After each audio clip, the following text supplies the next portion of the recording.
नमस्कार। इस वक्त हम जींद की जाट धर्मशाला में बने हुए हैं, जहां पर अक्षय नरवाल और दो उसके साथ और भी किसान नेताओं को जो किसान आंदोलन के दौरान जो है गिरफ्तार किया गया था, उसी बात को लेकर आज एक बार फिर जो है किसान नेत्री प्रियंका और अक्षय नरवाल के भाई और हमारे साथ एक वकील साहब इस वक्त बने हुए हैं। बात कर लेते हैं एक बार फिर। जो आज बात हुई है, क्या कहेंगे जी प्रियंका जी? ये लगातार पंचायतें हो रही है, दौरा चल रहा है,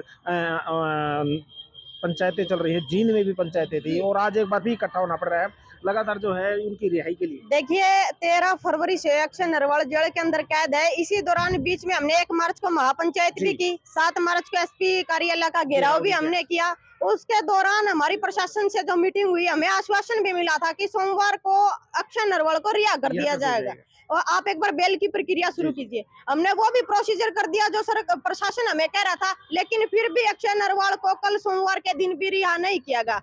तो हमने कल भी ये ऐलान किया था, जेल के अंदर से भी अक्षय नरवाल का संदेश आया था कि यदि उनको सोमवार को रिहा नहीं किया जाता तो वो जेल के अंदर आमरण अनशन के ऊपर बैठ जाएंगे। तो उनको रिहा नहीं किया गया, तो कल से ही वो भूखे प्यासे थे सुबह से ही। तो जैसे उनको पता चला तो वो जेल के अंदर आमरण अनशन के ऊपर बैठ चुके हैं।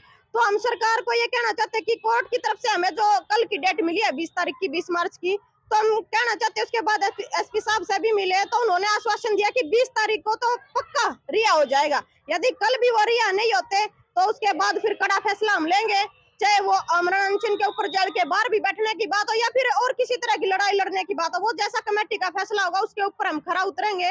लेकिन मैं बताना चाहूंगी कि कर्मिक अनशन भी बाहर शुरू कर दिया गया है। किसान नेता अक्षय नरवाल और उसके साथियों को लेकर के कथुरा गांव में लगातार 1 महीने से जो धरना चल रहा है, वहां पे 1 महीने के से ही हमारे जो एमपी के साथी वो मौजूद है धरने के ऊपर। तो आज वहां पे कर्मिक अनशन की शुरुआत कर दी गई है और यदि कल भी उनको नहीं रिहा किया गया तो आमरण अनशन जेल के बाहर भी शुरू हो सकता है। और दूसरी एक मैं कहना चाहूंगी, सुनाना चाहूंगी, अक्षय नरवाल का जो जेल के अंदर से संदेश आया है वो मैं सुनाना चाहूंगी। मैं सरकार के न्याय के खिलाफ, और जब तक किसानों को न्याय नहीं मिलता तब तक मैं अन्न को त्याग करता हूँ। अपना मरण व्रत मेरे गांव के लोगों के हाथों, किसान नेताओं के हाथों ये खोलूंगा, तब तक मैं अन्न का एक टुकड़ा भी जेल का नहीं खाऊंगा। देखिए, जेल के अंदर से अक्षय नरवाल ने ये संदेश दिया है कि वो जब तक अनशन के ऊपर बैठ गए हैं, जब तक उनको रिहा नहीं किया जाता और इस न्याय और इस अन्याय की लड़ाई में वो किसी हद तक भी पीछे नहीं हटेंगे। तो जब हमारे जेल के अंदर जो बैठे साथी है वो इतने हौसले के अंदर है, तो बाहर हमारा तो हौसला उनसे भी डबल है और बिल्कुल डट के लड़ाई लड़ेंगे। ये हमारे मान सम्मान की और जमीर की लड़ाई बन चुकी है। जब प्रशासन इस बात को मानता है कि कहीं उनका कोई दोष नहीं है और फिर भी 307 जैसी और आतंकवादियों जैसा तमगा उनको दे रखा है, तो कल को वो यदि समाज के अंदर आएंगे तो मतलब क्या दृश्य क्या बनेगा उनका, क्या परसेप्शन बनेगा समाज के अंदर। ऐसी ऐसी धाराएं लगा दी और ऐसे आतंकवादियों का तमगा दे दिया। तो हम कहना चाहते हैं कि या तो यदि वो निर्दोष है और यदि वो दोषी है तो उनको फांसी पर चढ़ा दिया जाए। हम ये कह रहे हैं हमारे साथियों को, यदि वो दोषी है और यदि वो निर्दोष है तो इस अन्याय को हम किसी भी सूरत में सहन नहीं करेंगे, उनको रिहा किया जाए बिना। लगातार आपके द्वारा जो पंचायतें की जा रही हैं, प्रशासन पर उसका कोई असर नहीं है। अब एक बार फिर नया टाइम आया है कि भाई 20 तारीख को उनको रिहा कर दिया जाएगा। अगर ऐसे में प्रशासन उनको रिहा नहीं करता तो अगला कदम क्या होगा? देखिए, प्रशासन ने हमें एक संतोषजनक जवाब दिया था कि वो हमारी मदद करेंगे और सोमवार का रिहा हो जाएंगे। लेकिन कहीं ना कहीं हम भी अपनी तैयारी में है। इसका मतलब ये कतई नहीं है कि हमने अपना आंदोलन शांत कर दिया यदि प्रशासन अपना कदम पीछे हटाता है। हम अपनी पूरी तैयारी में है, हमारी तैयारी पूरी है। प्रशासन अपने कदम पीछे हटाता है, हमारी मदद नहीं करता, उनको रिहा नहीं करता, तो हम भी अपनी पूरी तैयारी में है। हमें भी अपनी जान ही क्यों ना देनी पड़े, तो इसके लिए भी हम पीछे नहीं हटेंगे। ये अक्षय नरवाल के भाई इस वक्त हमारे साथ हैं, बात कर लेते हैं। अक्षय नरवाल जी, इन्होंने जेल में जो है अमरण अनशन शुरू कर दिया है, क्या कहेंगे इस पे? जी, वही मैं बताना चाहूँगा कि अक्षय नरवाल एक अलग सोच रखने वाला है। जी अगर प्रशासन को लगता है कि उसको दबा लेंगे, उसके ऊपर 307 जैसी धारा और अन्य 10 धाराएँ लगा के अंदर डाल के उनकी आवाज़ को दबा सकते हैं, तो वो गलतफ़हमी में है।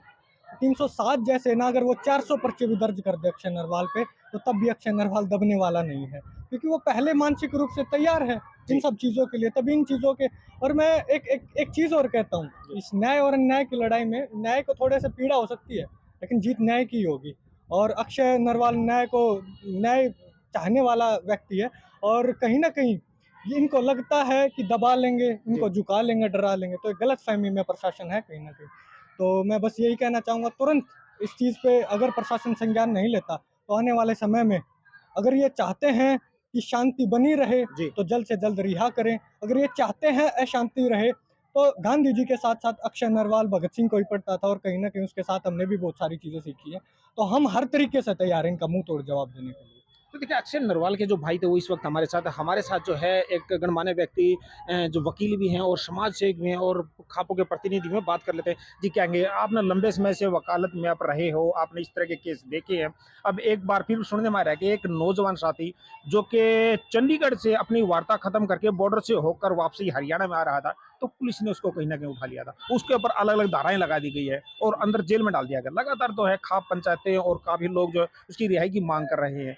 जी, क्या कहेंगे इस पर? देखिए, आज मैं बहुत ज़िम्मेदारी के साथ आपके चैनल पे मैं कहूँगा इस बात को जी। कि भारत में ऐसा माहौल बना रखा, खासकर किसान मज़दूरों के लिए, जी। हमारी सरकारों ने, चाहे केंद्र सरकार हो, चाहे राज्य सरकार हो, हरियाणा की सरकार। उन्होंने एक ऐसा माहौल बना दिया, जगह-जगह पे ऐसे रोडों को ब्लॉक करके जैसे लाइन ऑफ कंट्रोल है जी, ये। जी। आप इससे पार करोगे तो आपको वीज़ा देना पड़ेगा, आपको पासपोर्ट की प्रक्रिया देनी पड़ेगी, आपको दूसरे देश के दूतावास में परमिशन लेनी पड़ेगी। ऐसा उससे भी बदतर माहौल बना दिया है। अब चंडीगढ़ से आपने बताया, चंडीगढ़ से वार्ता करके वो जी। एक तरफ तो सरकार बुला रही है कि वार्ता की टेबल पे आइए, और वार्ता, क्योंकि बातचीत से ही बर्लिन की दीवार भी बातचीत से गिरा दी गई थी, बिल्कुल, बातचीत ही समाधान होता है। बिल्कुल सही। वो बातचीत करके जब आ रहे थे और घटना स्थल से आधा 1 किलोमीटर दूर, और जो घटना घटी है जिस समय पुलिस स्टोरी बना रही है अपनी, उससे 3-4 घंटे बाद, यानी घटना स्थल से दूर और घटना के समय से 3-4 घंटे बाद उनको आते हुए उन युवाओं को, किसानों को डिटेन कर लिया पुलिस ने। जी। तो ये कहाँ का लोकतंत्र है? ये कहाँ का संविधान ये लोग बचा रहे हैं? ये इससे घटियापन, इससे निकम्मापन, इससे जाहिलता हमारी पुलिस प्रशासन की, हमारी हरियाणा सरकार की हो नहीं सकती। अब आप जाओगे, अब सरकार तय करेगी कि मैं इस रोड होके जाऊंगा या मैं दूसरे ये मेरा फंडामेंटल राइट है, ये मेरा मौलिक अधिकार है। एक तरफ आप मुझे वार्ता की टेबल पे बुला रहे हैं, मुझे पानी पिला रहे हैं, और पानी पिलाने के बाद 1 घंटे बाद आप मुझे जहर खिला रहे हैं, आप मुझे जेल में डाल रहे हैं। ये बहुत गलत बात है। सरकार को, प्रशासन को ये सोचना चाहिए कि किसान और मजदूर भगत सिंह के अनुयायी है, वो चौधरी छोटू राम के अनुयायी है। चौधरी छोटू राम जी ने सेकंड वर्ल्ड वॉर के टाइम पे, अंग्रेज का जमाना था, लाल किले पर यूनियन जैक लहराता था, लाल किले पे तिरंगा नहीं था। उस वक्त चौधरी छोटू राम ने, उनके पास ताकत थी, किसानों की, मजदूरों की, कमेरे वर्ग की, उन्होंने अंग्रेज सरकार को घुटने टेकने पे मजबूर कर दिया और 10 रुपए मन गेहूं का भाव किसान को दिलवाया। आज हमारा देश, हमारा झंडा, हमारा संविधान, हमारे द्वारा चुने गए लोग हमारे ऊपर ही उसका दुरुपयोग कर रहे हैं, शासन का, उन धाराओं का, इंडियन पेनल कोड का, नागरिक की सुरक्षा के लिए, उसका कायदे से नागरिक की सुरक्षा उनके लिए की जाती है। हर भारतवासी की सुरक्षा के नियम उसमें निहित है, लेकिन हमारी सरकार बलपूर्वक हमारे ऊपर लाद कर उनको बिना मतलब के उठा के 307 जैसी संगीन धाराएं लगा के उनको जेल के अंदर डाल दिया। ये सरकार का बहुत गलत कदम है। और मैं नायब सिंह सैनी जी, जो हमारे माननीय मुख्यमंत्री अभी अभी ताजे ताजे बने हैं, तो आपके चैनल के माध्यम से मैं कहना चाहूंगा, अगर वो आप अपने आप को किसान का बेटा मानते हैं, तो क्योंकि आपके चैनल को बहुत देखा जाता है, वो देखें और संज्ञान लें इस पे। और इन किसान, जो युवा किसान हैं, चाहे 3-4 हमारे हरियाणा के हैं, चाहे किसी कोई फाजिल्का से इधर की साइड में उठाया है, मैं सभी के लिए कहूंगा कि वार्ता के रास्ते तभी खुलते हैं जब आप अपनी गलती पे क्षमा मांगते हो। तुरंत बिना शर्त के इन किसान नेताओं को रिहा किया जाए। अक्षय नरवाल का सुनने में आया कि उन्होंने जींद जेल के बैठ के अंदर जो है उन्होंने अमर अनशन शुरू कर दिया। हाँ, मैंने सोशल मीडिया पे देखा है और मैं जेल में भी उनसे मिला हूँ, और उन्होंने आमरण अनशन किया और उन्होंने कहा कि जो भी किसान हैं या मेरे गांव के लोग हैं, मैं उनके हाथों से ही ये जो मरण व्रत है वो खोलूंगा। हालांकि मेरा व्यक्तिगत ऐसा मानना होता है, वो नौजवान है और भावना में कोई भावावेश ऐसा कोई कदम ना उठाए जिससे उसकी जान को खतरा हो। और मैं प्रशासन से भी ये बात कहना चाहूंगा कि प्रशासन अपनी जिद छोड़ के, अपनी हठधर्मिता छोड़ के इन नौजवानों को बाइज्जत रिहा करवाने का काम करे। ये अगर कोई किसी प्रकार 19-21 कोई दुर्घटना घट जाती है तो फिर प्रशासन और सरकार चैन से नहीं बैठ पाएंगे। ये प्रशासन नोट कर ले इस बात को। तो देखिए यहाँ काफ़ी लोग इस वक्त यहाँ पर थे। मैं आपको एक बताना चाहूँगा, गणमान्य लोग भी थे जिन्होंने सरकार से एक और निवेदन भी किया है कि उन नौजवान युवाओं को जो है जल्द से जल्द बाहर कर दिया जाए। उसके साथ-साथ जो प्रियंका जो किसान नेत्री वो भी हमारे साथ है, अक्षय नरवाल का भाई भी हमारे साथ है। इनका कहना है कि अक्षय नरवाल ने जो अंदर अमरण अनशन शुरू कर दिया है, अगर 20 तारीख को उन्हें रिहा नहीं किया जाता तो ये बाहर बैठकर अमरण अनशन शुरू कर देंगे। जी हाँ, ये कहना है यहाँ पर पहुँचे हुए इन अक्षय नरवाल के भाई और प्रियंका किसान नेत्री का, जिन्होंने आज एक पत्रकार वार्ता में ये सभी जानकारियां दी हैं। पंजाब केसरी टीवी के लिए जींद से विजेंद्र सिंह। हमसे जुड़े रहने के लिए हमारे YouTube चैनल को सब्सक्राइब करें और नई वीडियो की नोटिफिकेशन के लिए बेल आइकॉन को दबाएं। अगर आप ये वीडियो Facebook पर देख रहे हैं तो लाइक जरूर करें और ज्यादा से ज्यादा शेयर करें। धन्यवाद।